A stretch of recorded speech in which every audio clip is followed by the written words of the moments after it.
성경 봉독하겠습니다. 여호수아서 7장입니다. 1절부터 11절까지입니다. 우리 함께 천천히 1절의 말씀부터 합독하겠습니다. 이스라엘 자손들이 온전히 바친 물건으로 말미암아 범죄하였으니 이는 유다 지파 세라의 증손 삽디의 손자 갈미의 아들 아간이 온전히 바친 물건을 가졌습니다. 여호와께서 이스라엘 자손들에게 진노하시니라. 여호수아가 여리고에서 사람을 베델 동쪽 베다원 곁에 있는 아이로 보내며 그들에게 말하여 이르되 올라가서 그 땅을 정탐하라 하매 그 사람들이 올라가서 아이를 정탐하고 여호수아에게로 돌아와 그에게 이르되 백성을 다 올라가게 하지 말고 이 3,000명만 올라가서 아이를 치게 하소서. 그들은 소수이니 모든 백성을 그리로 보내어 수고롭게 하지 마소서 하므로 백성 중 3,000명쯤 그리로 올라갔다가 아이 사람 앞에서 도망하니 아이 사람이 그들을 36명쯤 쳐 죽이고 성문 앞에서부터 스바림까지 쫓아가 내려가는 비탈에서 쳤으므로 백성의 마음이 녹아 물같이 된지라. 여호수아가 옷을 찢고 이스라엘 장로들과 함께 여호와의 궤 앞에서 땅에 엎드려 머리에 티끌을 뒤집어 쓰고 저물도록 있다가 이르되 슬프도소이다. 주 여호와여 어찌하여 이 백성을 인도하여 요단을 건너게 하시고 우리를 아모리 사람의 손에 넘겨 멸망시키려 하시나이까.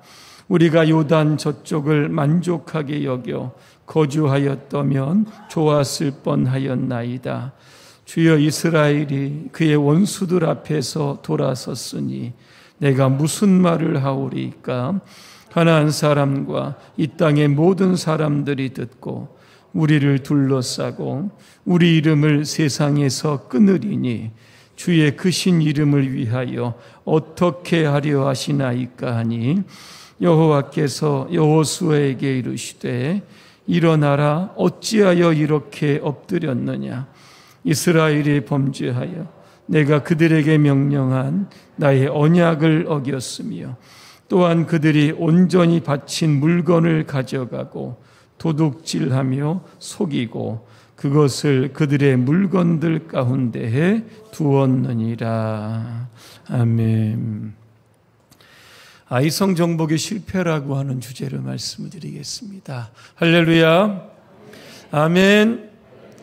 분과 인사하겠습니다. 실패를 두려워하지 맙시다. 지난주에 설교 제목 혹시 기억하시는 분 있으실까요? 혹시 한 분도 여리고성을 정복합시다. 여리고는 BC 7000년경에 세워진 고대의 어떻게 보면 가장 오래된 도시입니다. 종류나무가 많아서 종려나무의 성읍이다 그렇게 불렀고 달의 성읍이다.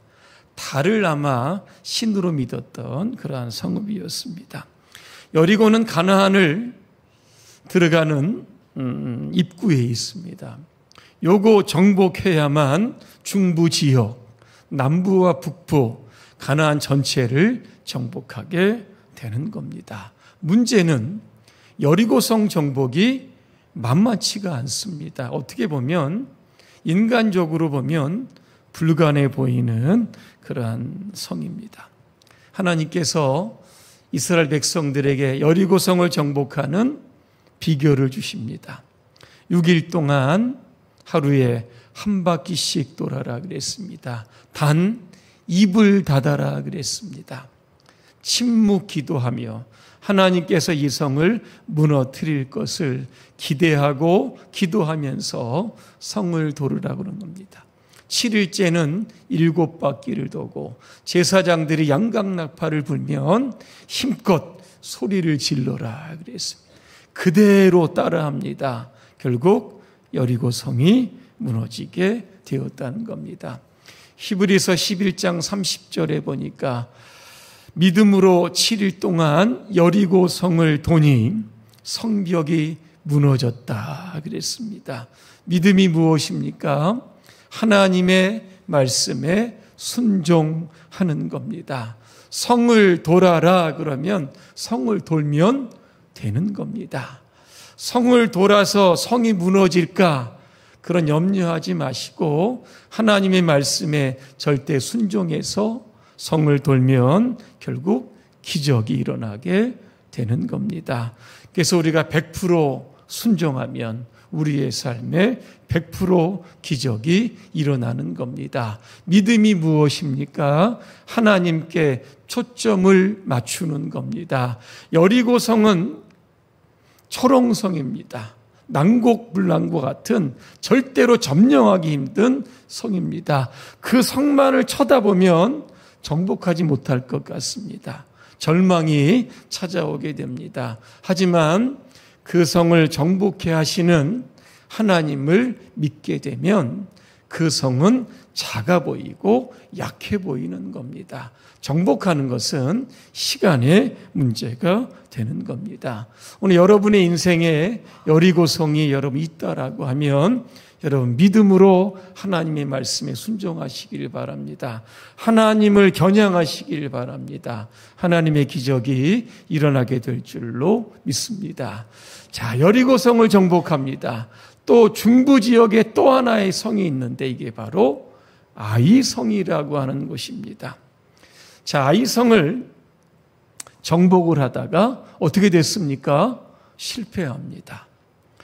그럼에도 불구하고 실패를 두려워할 이유가 없습니다. 왜냐하면 왜 실패를 했는가? 원인을 찾아 분석하면 되는 겁니다.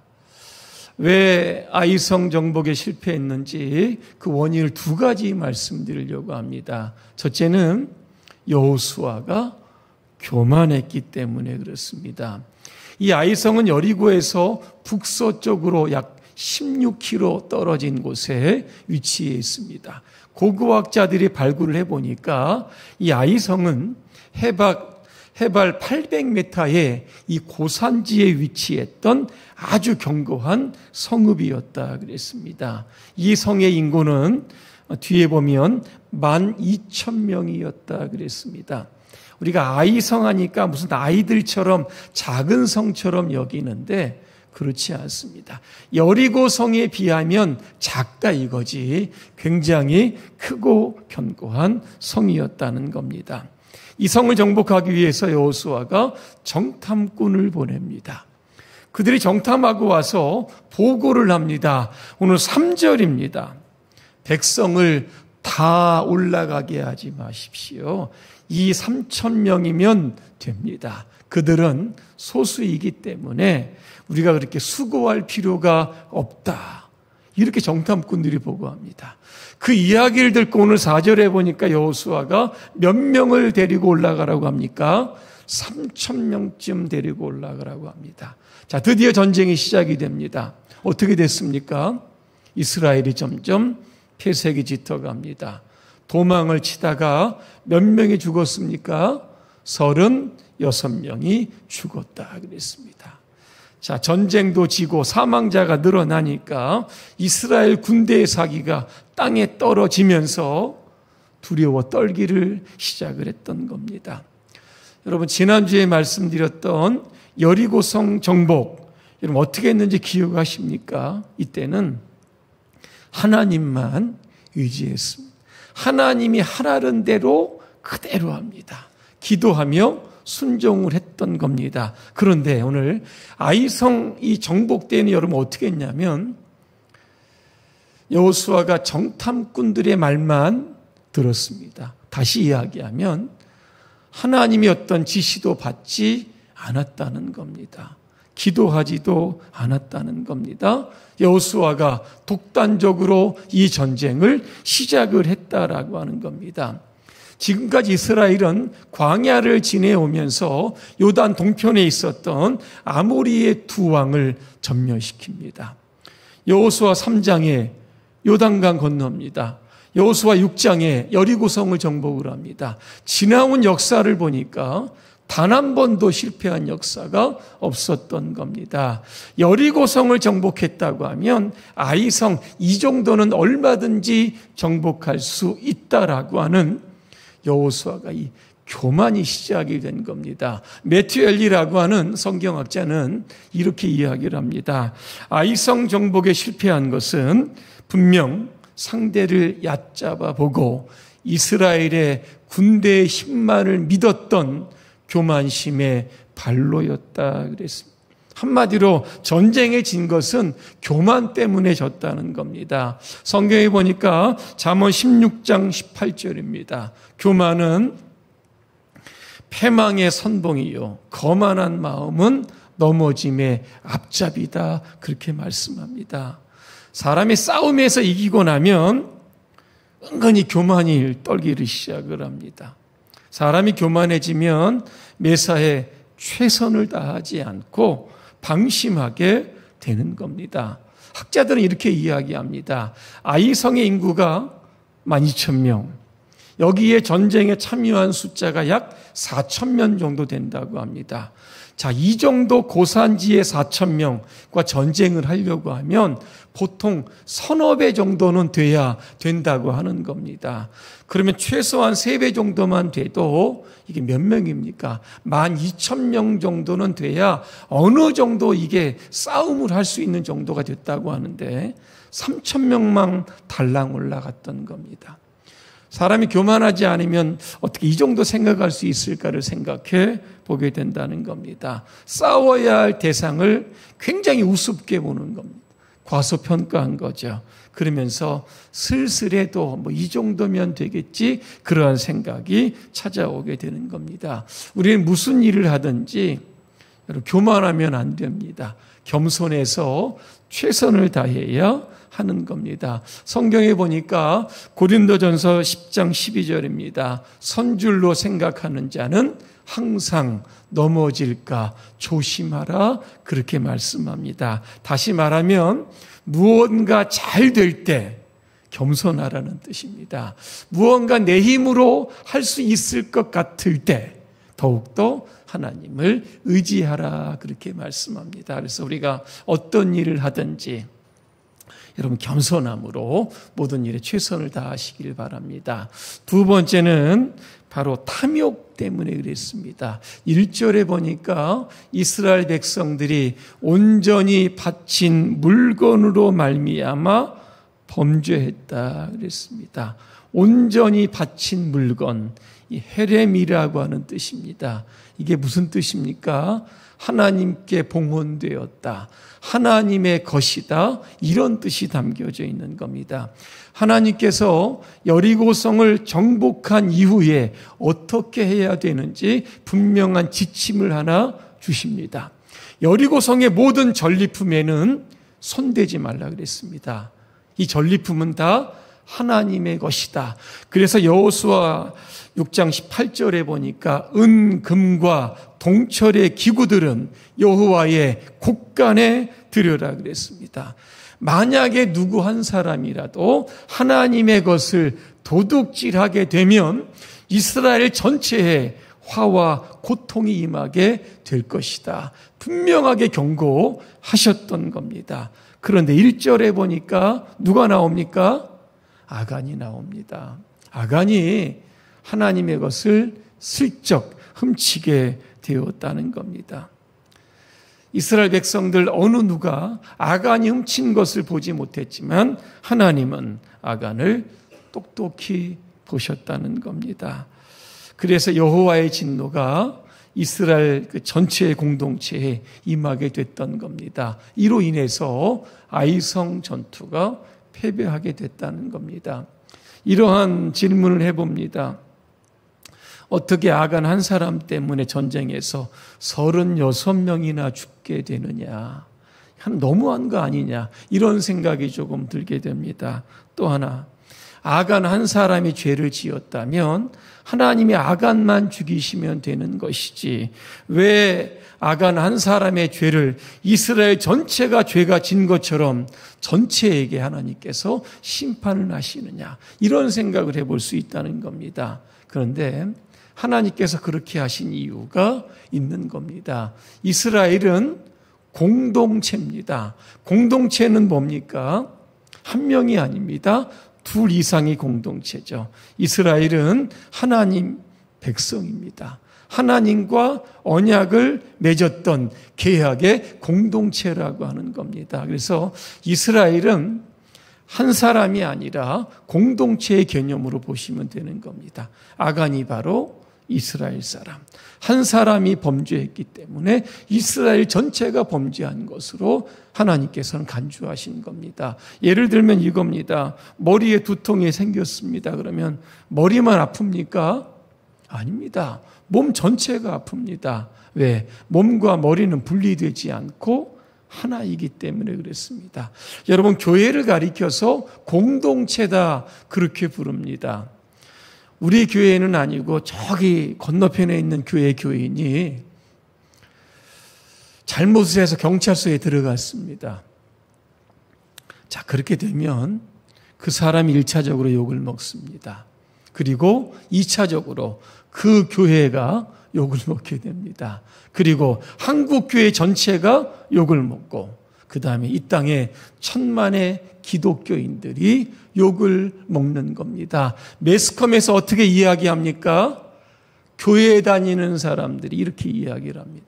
그러니까 한 사람이 잘못하면 전체가 다 욕을 먹는 것, 이게 바로 공동체의 개념이라고 하는 겁니다. 그래서 고린도전서 12장 26절에 보니까 만일 한 지체가 고통을 받으면 모든 지체도 함께 고통을 받고, 한 지체가 영광을 받으면 모든 지체가 함께 즐거워한다. 이게 바로 공동체의 여러분 개념입니다.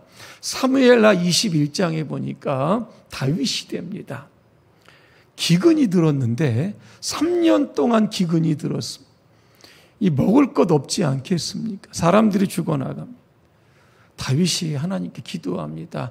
왜 이 땅에 3년의 기근이 들었습니까? 이렇게 기도를 하니까 대답을 주시는데, 사울과 그의 집안이 기브온 사람들을 죽인 그 살인죄 때문에 이 땅에 기근이 3년 동안 들었다 그랬습니다. 이게 바로 여러분 공동체 개념입니다. 아간 한 사람 때문에 이스라엘이 이 전쟁에서 패했습니다. 여호수아가 전쟁에 패하고 오늘 옷을 찢었다 그랬습니다. 땅바닥에 엎드려가지고 티끌을 머리에 막 뒤집어 썼다는 겁니다. 저물도록 있다가 하나님께 물어봅니다. 왜 우리가 이 전쟁에서 졌습니까? 그랬더니 11절에 하나님께서 답을 주시는 겁니다. 이스라엘이 범죄하여 내 언약을 지키지 아니했다 그랬습니다. 하나님께 온전히 바쳐진 하나님의 것을 누군가 훔쳤다는 이야기입니다. 하나님은 아시는데 여호수아는 모르는 겁니다. 그래서 했던 것이 무엇입니까? 제비 뽑기를 시행을 했던 겁니다. 제비 뽑기 하면 누가 생각납니까?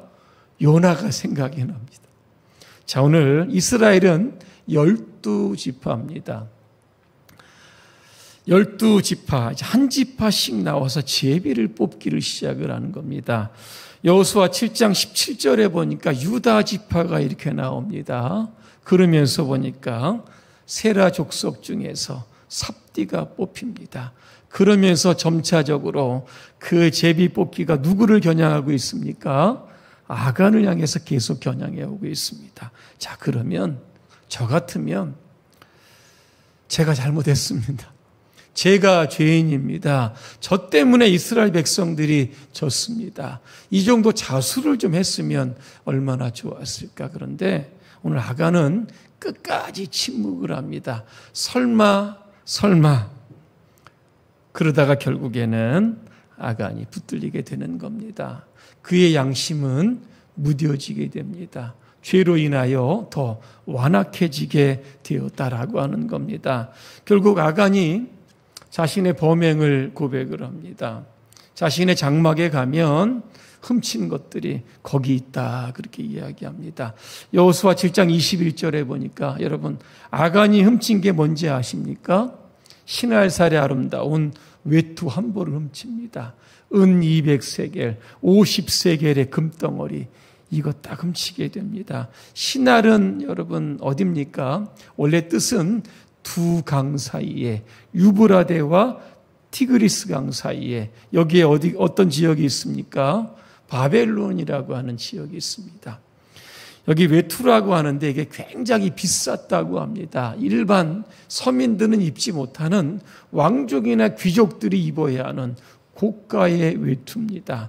오늘 세겔이라고 하는 게 나오는데 이게 고대에 쓰였던 이 무게 단위 중에 하나입니다. 요즘 이스라엘 가면 세겔이라고 하는 화폐 단위로 사용하고 있습니다. 그러면 아간이 훔친 것 돈으로 계산하면 어느 정도가 될까?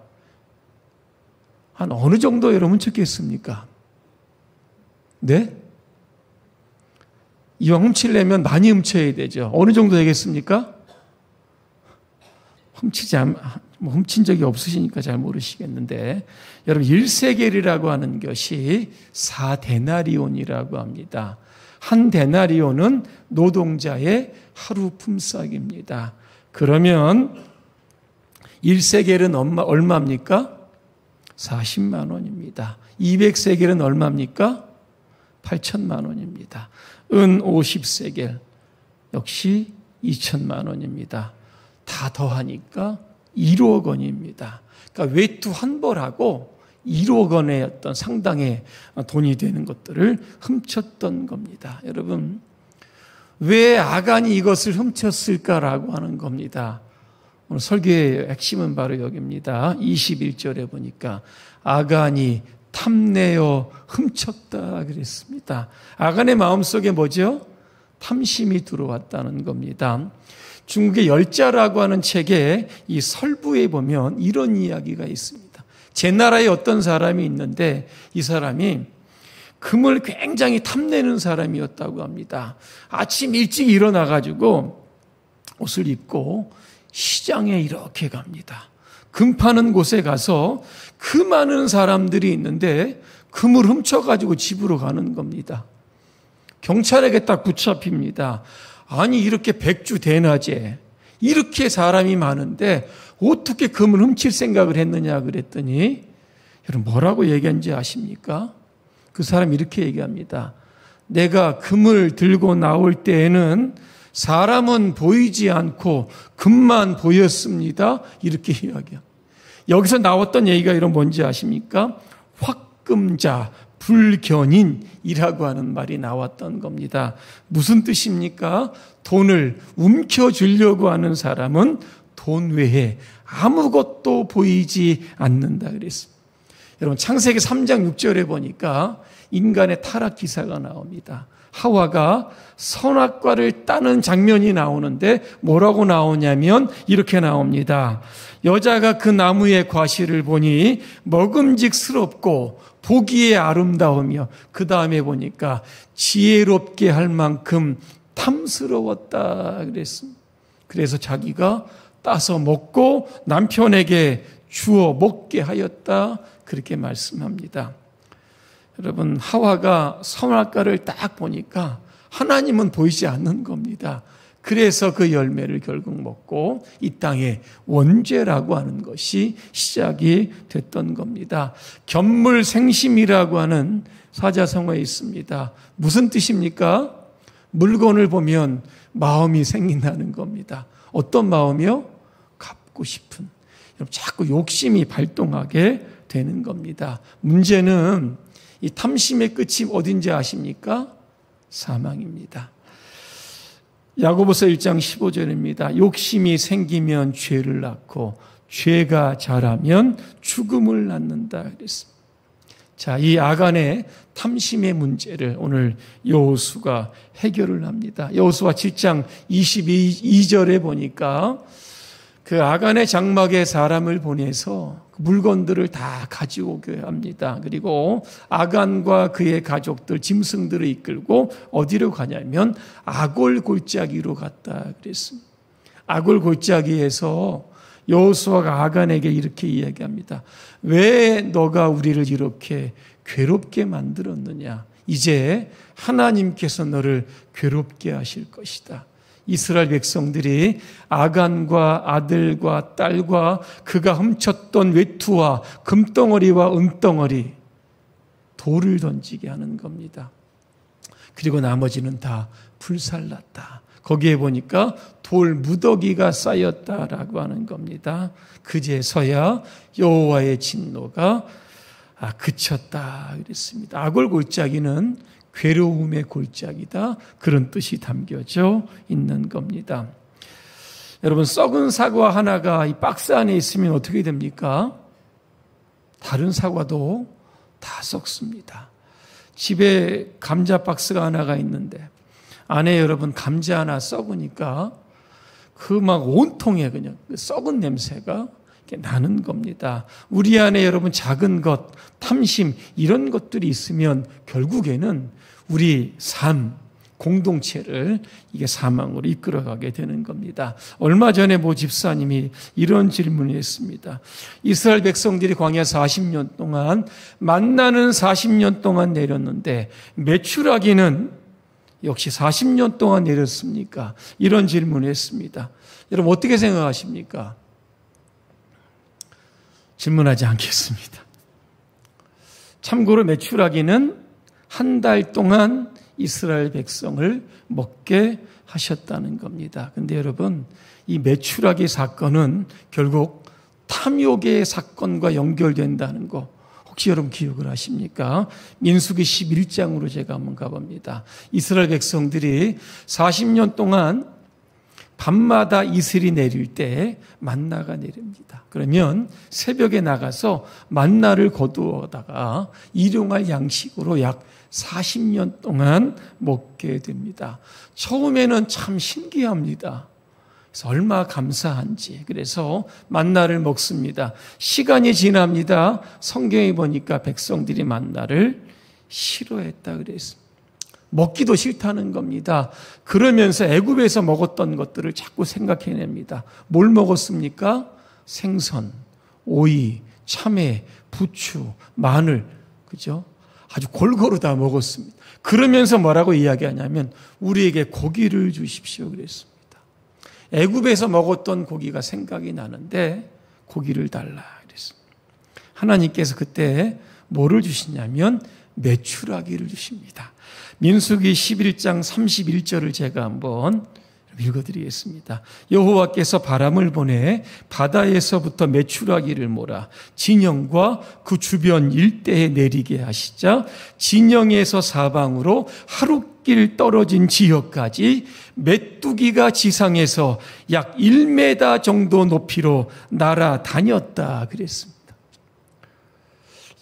이 메추라기는 철새입니다. 길이가 약 한 20cm 정도가 됩니다.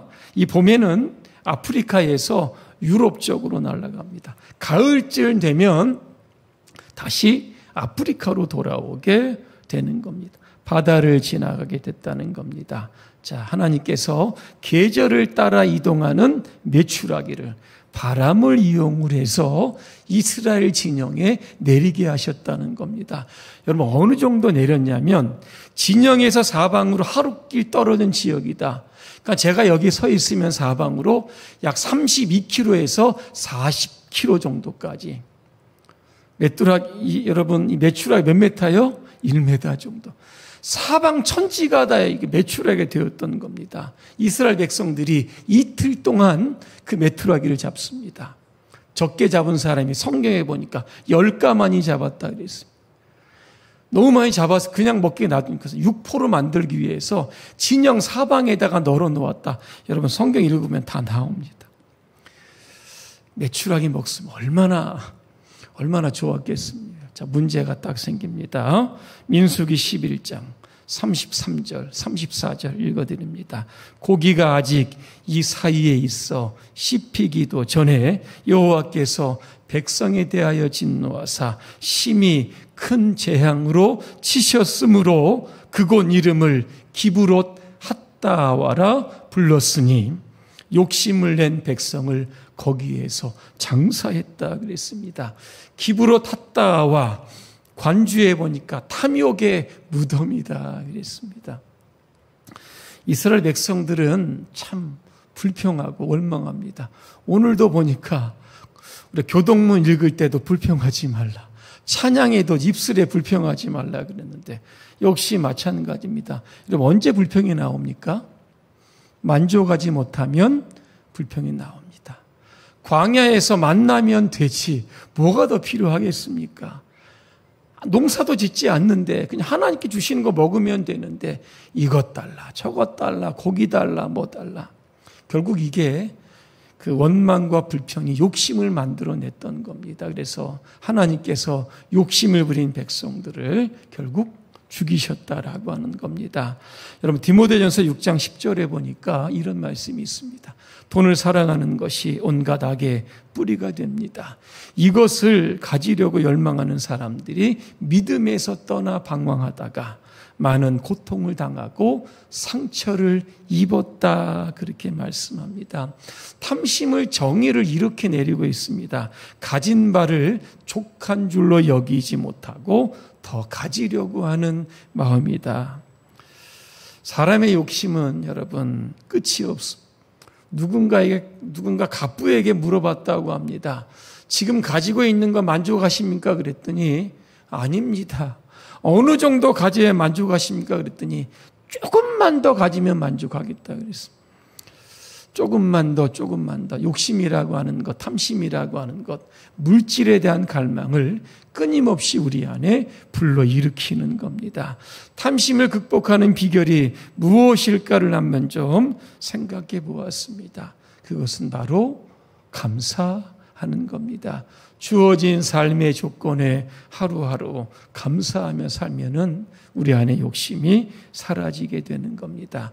자, 교만도 제거하고 탐심도 제거하고 오늘 여호수아 8장에 또다시 아이성을 공격을 합니다. 여러분, 성공했겠습니까? 실패했겠습니까? 성공하게 되었던 겁니다. 결론입니다. 오늘 여러분 앞에 아이성이 있습니까? 작더라도 무시하지 말고 여러분 깔보지 마시길 바랍니다. 겸손하게 최선을 다해서 여러분 전쟁 준비하셔야 되는 겁니다. 그리고 이스라엘의 전쟁, 가나안의 전쟁은 성전이다 그랬습니다. 하나님께서 개입하시는 전쟁이기 때문에 탐심, 욕심 이거 버려야 하는 겁니다. 주어진 것에 여러분 감사하시길 바랍니다. 그래서 여러분의 삶에 정복해야 할 그러한 아이성이 있다면 여러분 실패하지 말고 여러분 단번에 정복하시기를 주님의 이름으로 축원합니다. 기도하겠습니다. 은혜로우신 하나님, 우리 안에 교만이 머리를 들 때 나의 나된 것은 하나님의 은혜입니다. 나를 낮추고 더욱더 겸손하게 하여 주시옵소서.